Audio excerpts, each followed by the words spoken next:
Hi, welcome to love talkies. Priya Sakhi episode number 12.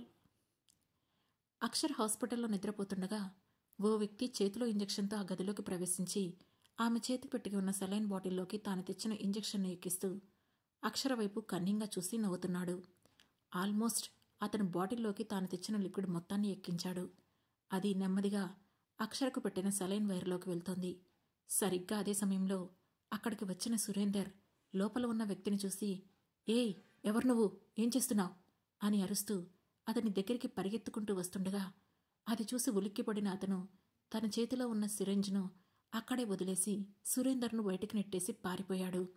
Surender అరుపులకు Axar సడన్గా లేచి దిక్కులు చుట్టం మొదలుపెట్టింది. అప్పుడే అక్షర్ చేతుకున్న సెలైన్ తీసిపడేసి బయటికి పరిగెడుతూ కనిపించాడు సురేందర్. సార్, ఏమైంది అని అరిచింది అక్షర. కానీ సురేందర్ ఆమె మాట పట్టించుకోకుండా ఆ వ్యక్తి కోసం బయటికి వెళ్ళిపోయాడు. అప్పుడే అక్షర చూపు అక్కడ కింద పడి ఉన్న సిరంజి పైన పడగానే ఆమె వెన్నులో వణుకు పుట్టింది. సెలైన్ తీసిన దగ్గర బ్లీడింగ్ అవుతుంటే అక్కడే ఉన్న కాటన్ తీసి అదిమి పట్టి సురేందర్ కోసం ఎదురుచూస్తోంది అక్షర. మరోవైపు అక్షరపై అటాక్ చేయాలనుకున్న వ్యక్తిని పట్టుకోవడానికి పరిగెత్తాడు సురేందర్. ఆల్మోస్ట్ అతన్ని పట్టుకోబోతుండగా వెనక్కి తిరిగిన అతను సురేందర్ను చాలా గట్టిగా నెట్టేసి మళ్లీ పరిగెత్తాడు. అది ఏమాత్రం ఊహించని సురేందర్ కింద పడిపోయాడు. వెంటనే లేచి అతని వెంట పరిగెత్తాడు. కానీ అప్పటికే అతను సురేందర్ చేతికి చిక్కకుండా వెళ్ళిపోయాడు. వెంటనే సురేందర్ కంట్రోల్ రూమ్కి ఫోన్ చేసి, అక్షర్పై అటాక్ జరిగింది, వెంటనే మన టీంని ఇక్కడ పంపించండి అని ఆర్డర్ వేసి అక్షర్ దగ్గరికి వస్తూ, ఈ రితికా ఫ్యామిలీకి ఏమైనా పిచ్చి పట్టిందా, వాళ్ళు నిన్ను చంపడానికి కూడా వెనకాడడం లేదు అని కోపంగా అన్నాడు. ఆ మాటతో అసలేం జరిగింది సార్ అని అడిగింది అక్షర. నీ మీద ఎవరో మర్డర్ అటెంప్ట్ చేశారు అక్షర అని చెప్పాడు సురేందర్. వాట్, నా మీద మర్డర్ అటెంప్టా అని ఆశ్చర్యంగా అడిగింది అక్షర. ఎస్, నువ్వు ఎలా ఉన్నావో అలానే ఉండు, కదలకు, పోలీసులు వచ్చి ఇక్కడ ఎంక్వైరీ చేస్తారు, నేను సెక్యూరిటీ రూమ్కి వెళ్ళి ఫుటేజ్ కలెక్ట్ చేస్తాను అని చెప్పి హడావుడిగా బయటికి వెళ్ళిపోయాడు సురేందర్. దాంతో అక్షర అసలు బెడ్పై నుంచి కదిలే ధైర్యం చేయలేక అలానే భయంగా కూర్చుండిపోయింది. మరోవైపు సురేందర్ సీసీటీవీ ఫుటేజ్ కలెక్ట్ చేసుకొని అందులో ఉన్న పర్సన్ ఫొటోస్ క్యాప్చర్ చేసి వాటిని కంట్రోల్ రూమ్కి పంపించాడు. ఆ తర్వాత తిరిగి అక్షర దగ్గరకు వచ్చాడు. అదే సమయంలో పోలీసులు వచ్చి అక్షర దగ్గర స్టేట్మెంట్ తీసుకున్నారు. తిరిగి అక్కడున్న సీసీటీవీ ఫుటేజ్ కలెక్ట్ చేసుకోవడానికి సెక్యూరిటీ ఆఫీస్కి వెళ్లారు ఆ ఆఫీసర్స్. అయితే పోలీసులు అక్కడికి వెళ్ళి చెక్ చేసేటప్పటికీ సీసీ కెమెరాలు వర్క్ అవ్వడం మానేశాయి. అది చూసి సురేందర్ ముఖం కోపంతో ఎర్రగా మారిపోయింది. బహుశా అదంతా అతను ముందే గెస్ చేశాడు. అందుకే స్వయంగా వెళ్ళి ఫుటేజ్ తీసుకున్నాడు. తన దగ్గర ఉన్న ఫుటేజ్ని పోలీసులకు ఫార్వర్డ్ చేశాడు. పోలీసులు అక్కడంతా ప్రూఫ్స్ కలెక్ట్ చేసి మాట్లాడుకుంటూ ఉండగా అక్షర ఇప్పుడు హాస్పిటల్లో ఉండడానికి కారణం రితికా ఫ్యామిలీ కాబట్టి ఇప్పుడు కూడా వాళ్లే అక్షరపై అటాక్ చేసి ఉండొచ్చని వాళ్ళు అనుకున్నారు. ఇంతలో ఒక పోలీస్ అక్షర వైపు చూసి, మీకు రితికా ఫ్యామిలీ వాళ్ళు కాకుండా ఇంకెవరైనా శత్రువులు ఉన్నారా అని అడిగాడు. లేదు సార్, నాకెవరూ శత్రువులు లేరు అని తల అడ్డంగా ఊపిన అక్షర, కానీ ఇది రితికా ఫ్యామిలీ వాళ్ళు చేసి ఉండకపోవచ్చు సార్. ఈ టైంలో నా మీద ఇలాంటి అటాక్ ప్లాన్ చేస్తే వాళ్లే ప్రాబ్లంలో పడతారని వాళ్లకు బాగా తెలుసు. పైగా రితిక చాలా తెలివైంది, ఇలాంటి స్టెప్ తీసుకొని ఇంకా ప్రాబ్లమ్స్లో ఇరుక్కోవాలని అనుకోదు. కాబట్టి నాకెందుకో ఈ పని చేసింది వాళ్ళు కాదేమో అనిపిస్తుంది అని చెప్పింది. ఆ మాటతో సురేందర్ కూడా అవును అన్నట్లు తల ఊపాడు. ఆ తర్వాత పోలీసులు అక్కడున్న అక్షర గ్లూకోజ్ బాటిల్ని కూడా కలెక్ట్ చేసి దాన్ని టెస్ట్కు పంపించారు. వచ్చిన ఆఫీసర్స్ అందరూ ఆల్రెడీ సురేందర్ కింద పనిచేసిన టీంలో వాళ్లే కావడంతో వాళ్లలో ఒక ఆఫీసర్ అక్కడికి వెళ్ళి, సురేందర్ సార్, ఒకసారి బయటకు వస్తారా అని అడిగాడు. దాంతో అతనితో కలిసి బయటికి వెళ్ళిన సురేందర్, చెప్పు రవి, ఏంటి విషయం అని అడిగాడు. సార్, ఒక మాట అడుగుతాను, మీరేమీ అనుకోరు కదా అని అడిగాడు రవి. లేదు, చెప్పు అన్నాడు సురేందర్. సార్, ఇప్పుడు ఈ కేసులో ఇన్వాల్వ్ అయిన వాళ్లే 4 ఏళ్ల క్రితం అదే కేసులో ఇన్వాల్వ్ అయ్యారు. కాబట్టే ఆ 4 years బ్యాక్ మీకు రావాల్సిన ప్రమోషన్ ఆగిపోయింది. మీరు వాళ్లతో పెట్టుకున్న ప్రతిసారి మీకు ప్రాబ్లమే ఎదురవుతుంది. నేను అక్షర గురించి ఆల్రెడీ విన్నాను. ఇటు కేతా ఫ్యామిలీ అటు రితికా ఫ్యామిలీ మధ్య తను చిక్కుకుపోయి విలవిల్లాడిపోతుంది. అలాంటి తన విషయంలో మీరు మళ్ళీ ఇన్వాల్వ్ అయ్యి ప్రాబ్లమ్స్ తెచ్చుకోకపోవడమే మంచిదని అనిపిస్తుంది సార్ అని చెప్పాడు రవి. ఆ మాటకు చిన్నగా నవ్వి, నీ కన్సర్న్కి థ్యాంక్స్ రవి, నేను జాగ్రత్తగా ఉంటాను అని చెప్పాడు సురేందర్. ఓకే సార్ అన్నాడు రవి. ఓకే, అక్షరకు ఇంజెక్ట్ చేయడానికి ట్రై చేసిన మెడిసిన్ ఏంటో తెలిసిన వెంటనే నాకు ఇన్ఫర్మేషన్ ఇవ్వు అని చెప్పాడు సురేందర్. ఓకే సార్ అని చెప్పి అక్కడి నుంచి బయటికి వెళ్ళిపోయాడు రవి. మరోవైపు రితిక గురించి సోషల్ మీడియా అంతా బాగా ట్రోలింగ్ జరుగుతోంది. అది చూసి ఇరిటేట్ అయిన వరుణ్ వెంటనే వేణుకి కాల్ చేశాడు. వేణు ఫోన్ లిఫ్ట్ చేయగానే, రితికకు సంబంధించి ఆన్లైన్లో వస్తున్న న్యూస్ మొత్తం క్లియర్ చేయి అని చెప్పాడు. లేదు సార్, మనం దాన్ని క్లియర్ చేయడానికి కుదరదు అని చెప్పాడు వేణు. వాట్, ఎందుకు చేయలేం అని అడిగాడు వరుణ్. అక్షర చేసిన ఆ లైవ్ స్ట్రీమ్ను చాలామంది చూశారు సార్. ఆ టైంలో రితికా మేడం చాలా ఉద్రేకంగా బిహేవ్ చేశారు. సో పిఆర్ టీం వాళ్ళంతా రితికా మేడం తప్పు చేశారని ఫిక్స్ అయ్యారు. అందుకే ఆ న్యూస్ తీయడానికి వాళ్ళు ఒప్పుకోవడం లేదు అని చెప్పాడు వేణు. ఆ మాటతో వరుణ్ చిరాకు పడుతూ, రితికా, కోపంలో ఎంత పెద్ద పొరపాటు చేసావో చూసావా? ఇప్పుడు నేను నిన్ను ఎలా సేవ్ చేయాలి? నిన్ను సేవ్ చేయడానికి నాకున్న ఒకే ఒక్క ఆప్షన్ అక్షర. ఇక దీనికోసం మళ్ళీ నేను తనను మీట్ అవ్వాల్సిందే. అప్పుడే అందరికీ మంచిది అని అనుకున్నాడు. అదే రోజు మధ్యాహ్నం అక్షర దగ్గర మాట్లాడుతున్న సురేందర్కి ఫోన్ కాల్ వచ్చింది. దాంతో వెంటనే అది కంట్రోల్ రూమ్ నుంచి అని గ్రహించి వెంటనే ఫోన్ లిఫ్ట్ చేసి హలో అన్నాడు. సార్, అక్షరకి ఎక్కించిన కెమికల్ గురించి డీటెయిల్స్ వచ్చాయి అని చెప్పాడు రవి. అవునా, ఆ కెమికల్ ఏంటి అని ఆతృతగా అడిగాడు సురేందర్. సార్, అక్షరకు ఎక్కించింది సోడియం సైనైడ్. ఇది ఇల్లీగల్గా స్టేట్లోకి వచ్చినట్లు గుర్తించారు. ఆ సైనైడ్ వెరీ పాయిజనస్ సార్. కేవలం 0.1 గ్రామ్ తీసుకుంటే చాలు, ప్రాణాలు పోతాయి అని చెప్పాడు రవి. ఆ మాట విన్న సురేందర్కి షాక్ అనిపించింది. దాంతో కంగారుగా అక్షర వైపు చూస్తూ, ఒక అనాథను చంపడానికి ఇంత పెద్ద సాహసం ఎవరు చేశారు? తను బ్రతికి ఉండడం వల్ల ఎవరికైనా ప్రమాదం ఉందా అని ఆలోచిస్తూనే, ఓకే, ఈ పని చేసింది ఎవరు, ఇన్వెస్టిగేషన్ చేయండి అని చెప్పి కాల్ కట్ చేశాడు. అప్పటికే సురేందర్ ఏం చెబుతాడా అని అక్షర ఎదురు చూస్తూ ఉండగా, అక్షర, నీకు ఇక్కడ శత్రువులు ఎవరూ లేరని నువ్వు కాన్ఫిడెంట్గా చెప్పగలవా అని అడిగాడు సురేందర్. ఎస్ సార్, ఎవరూ లేరు అని చెప్పింది అక్షర. మరి ఈ రితికా ఫ్యామిలీ కానీ ఈ కేతా వాళ్ళు కానీ నీ ప్రాణాలు తీయడానికి ఎప్పుడైనా ట్రై చేశారా అని అడిగాడు సురేందర్. లేదు సార్, వాళ్ళు ఎప్పుడూ చేయలేదు. వాళ్ళకి నన్ను టార్చర్ చేయడమే చాలా ఇష్టం, అదే చేశారు. కానీ ఇప్పుడు ఇవన్నీ ఎందుకు అడుగుతున్నారు? అసలు ఏం జరిగింది సార్ అని అడిగింది అక్షర. నథింగ్, ఇప్పుడే రిపోర్ట్ వచ్చింది. నీకు ఇంజెక్ట్ చేయడానికి ట్రై చేసిన సబ్స్టెన్స్ పేరు సోడియం సైనైడ్ అని లో వాయిస్తో చెప్పాడు సురేందర్. ఆ మాట వినగానే అక్షర షాక్ అవుతూ, వాట్, మోస్ట్ డేంజరస్ కెమికల్స్లో ఒక్కటైన సోడియం సైనైడ్ నాకు ఇంజెక్ట్ చేయబోయారా? నన్ను చంపడానికి అంత పవర్ఫుల్ సైనైడ్ వాడే ఆ వ్యక్తి ఎవరు అని అయోమయంగా అంది. సురేంద్ర కూడా తల ఊపుతూ, యా, బట్ నువ్వు ఎక్కువగా థింక్ చేయకు. పోలీసులు ఇప్పటికే ఎంక్వైరీ స్టార్ట్ చేశారు. నువ్వు జాగ్రత్తగా ఉండాలని నీకు ఈ విషయం చెప్పాను. ఏదైనా ప్రాబ్లం అనిపిస్తే నాకు వెంటనే కాల్ చెయ్యి అని చెప్పి అక్కడి నుంచి వెళ్ళిపోయాడు సురేందర్. సరే అని తల ఊపిన అక్షర, అసలు నాపై మర్డర్ అటెంప్ట్ చేసింది ఎవరు? ఒకవేళ వరుణ్ణి పనిచేసుంటాడా? లేదు లేదు, తనై ఉండడు. మరి ఇంకెవరు నన్ను చంపడానికి ట్రై చేస్తున్నారు అని ఆలోచిస్తూ బిక్కుబిక్కుమంటూ బెడ్ పైనే ముడుచుకొని కూర్చుంది అక్షర.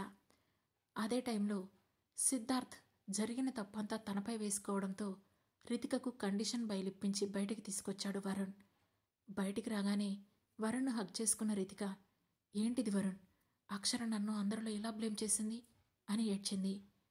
వరుణ్ ఆమెను హత్తుకొని, డోంట్ క్రై రితిక, లిజన్, మనం ఇప్పుడే అక్షర దగ్గరికి వెళ్ళి తనకొక్క సారీ చెప్పేసేసి కేసు వాపస్ తీసుకోమని చెబుదాం. దాంతో అంతా క్లియర్ అయిపోతుంది. ఆ తర్వాత సిద్ధార్థను కూడా బయటకు తీసుకొచ్చే దారి చూద్దాం అని చెప్పాడు. ఆ మాట వినగానే రితిక ముఖంలో ఎక్స్ప్రెషన్ మారిపోయింది. అక్షర దగ్గరకు వెళ్ళి సారీ చెప్పడం ఆమెకు ఏమాత్రం ఇష్టం లేదు.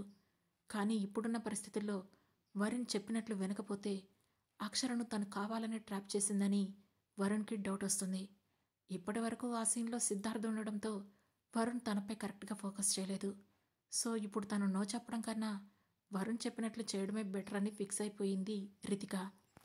దాంతో వెంటనే ముఖం బాధగా పెట్టుకొని, యా ఓకే వరుణ్, నా వల్ల సిద్ధార్థ్ వల్ల అక్షర చాలా సఫర్ అయింది, నేను సారీ చెప్తాను పద అంది రితిక.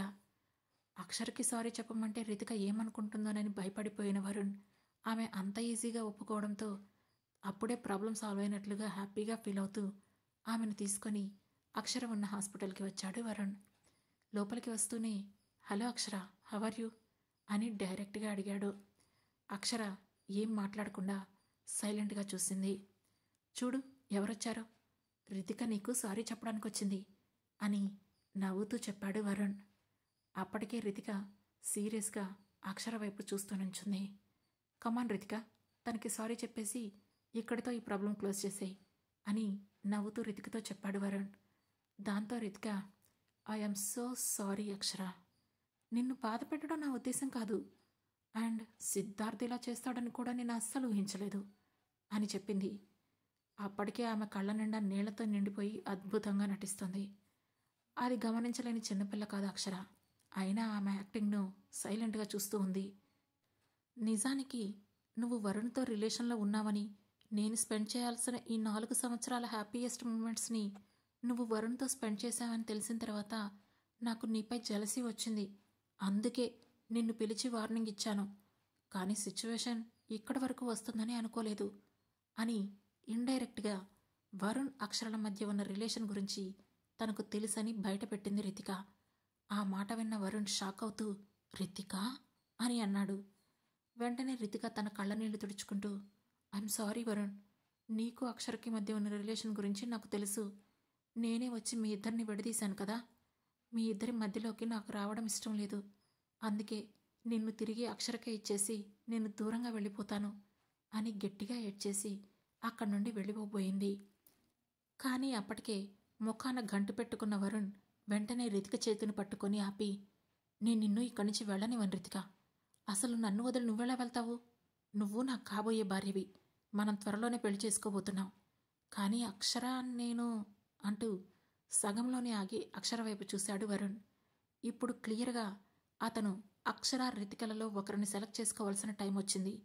ఆ విషయం అర్థం చేసుకున్న వరుణ్, ఇకపై అక్షరకి నాకు ఎలాంటి రిలేషన్ ఉండదు రితిక అని చెప్పాడు.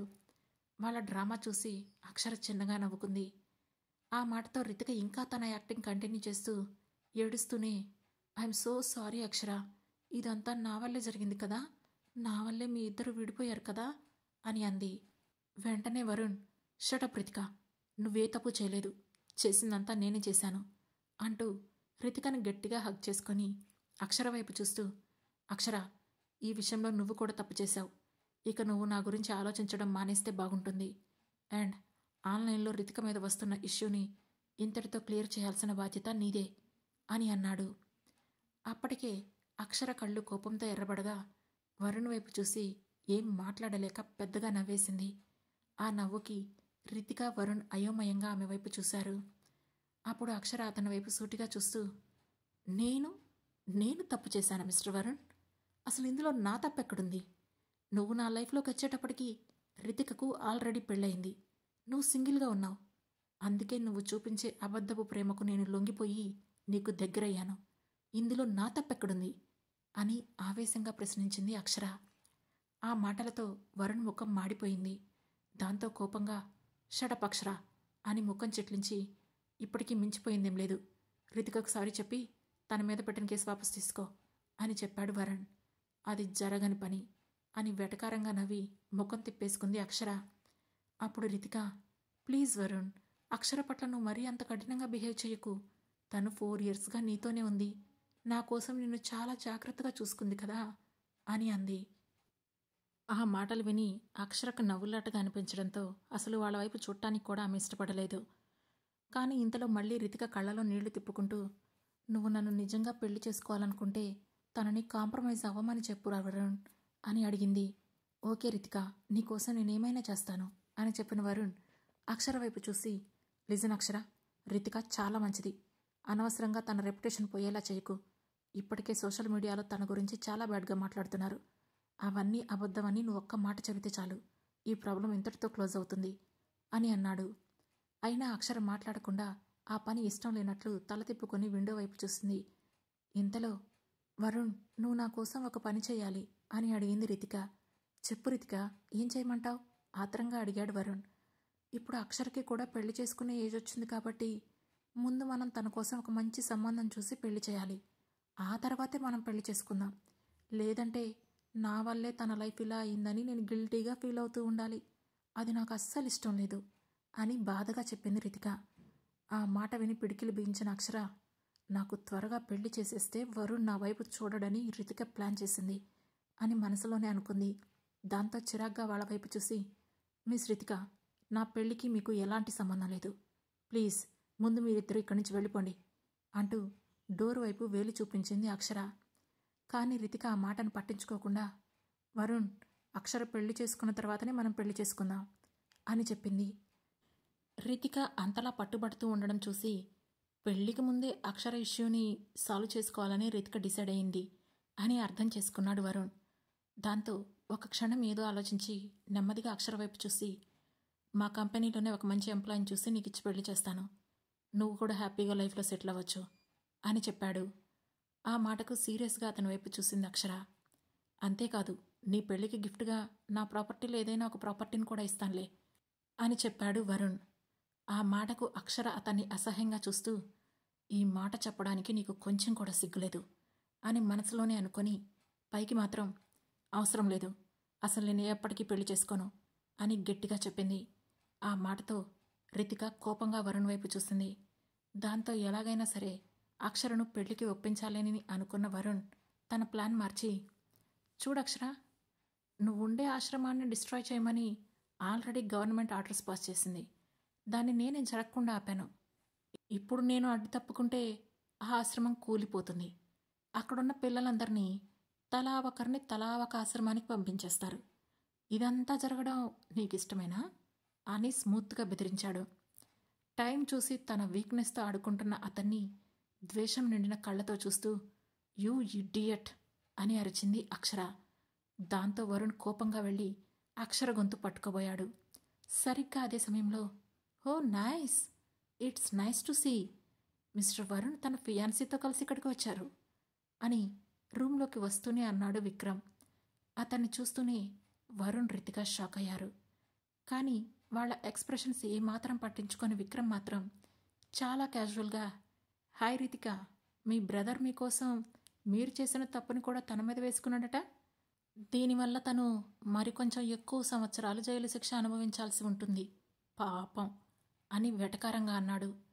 అప్పటికే రితిక ముఖం వికారంగా మారిపోయి వెంటనే వరుణ్ చేతిని గట్టిగా పట్టుకుంది.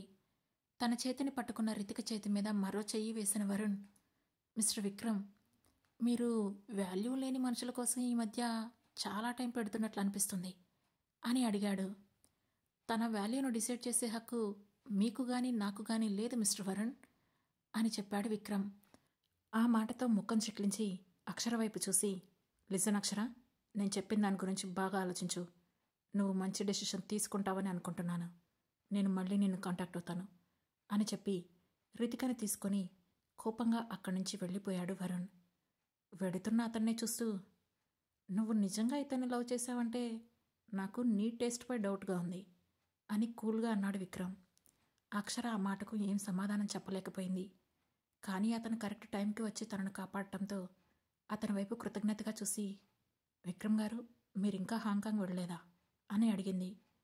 అక్కడే ఉన్న సోఫాలో కూర్చొని క్రాస్ లెగ్ చేసిన విక్రమ్, ఈరోజు ఈవినింగ్కి నా ఫ్లైట్ అని చెప్పాడు. ఓ అని చిన్నగా నవ్వింది అక్షర. నేను నీ థీసిస్ చూశాను సడన్గా చెప్పాడు విక్రమ్. ఆ మాట విన్న అక్షర ఆశ్చర్యపోతూ, మీరు నా థీసిస్ చూసారా? ఎలా సార్? నేను మీకు ఏం పంపించలేదు కదా అని అడిగింది. యూనివర్సిటీ వాళ్ళు ఆన్లైన్లో ప్రజెంట్ చేశారు. యు ఆర్ వెరీ టాలెంటెడ్ అన్నాడు విక్రమ్.